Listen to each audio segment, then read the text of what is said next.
Le vainqueur de l'élection hongroise, Péter Magyar, a-t-il déjà un impact significatif en exposant ses plans, en appelant à une démission, en demandant une suspension? Avant d'en arriver là, bien sûr, je l'ai déjà souligné dans une vidéo précédente. Mais promettre d'adopter une position plus ferme sur l'immigration, que Viktor Orban n'a pas soutenu son parti, n'a pas soutenu Ursula von der Leyen lors d'un vote de confiance. Et maintenant, vous voyez même que Donald Trump, bien sûr, lui et les alliés clés de son administration, ont soutenu Orban très fermement. Vous pouvez voir Trump parler de Magyar, disant que le nouvel homme fera du bon travail, c'est un homme bien.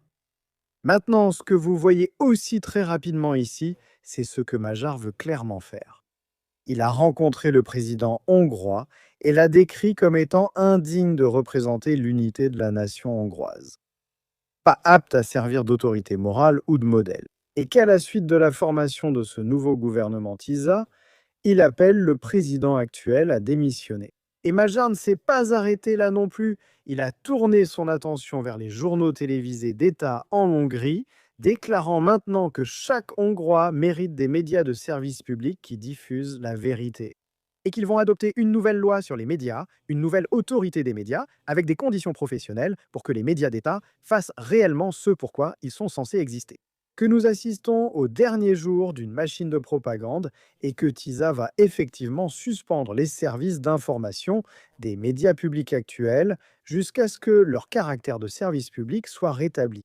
Donc ici, vous pouvez clairement voir, vous commencez à voir les réformes qui vont arriver en Hongrie sous Magyar.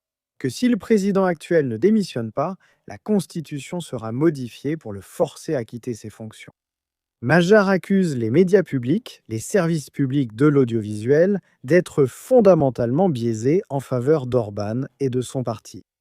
Et il précise très clairement qu'il y aura de grands changements à venir et une suspension des programmes d'information des médias d'État pour le moment. Alors oui, dites-moi ce que vous en pensez dans les commentaires ci-dessous. De grands changements en Hongrie. Comme toujours, je continuerai à vous tenir informé de tout cela et bien plus encore. Alors n'hésitez pas à mettre un petit pouce bleu à cette vidéo et bien sûr, comme toujours, merci d'avoir regardé.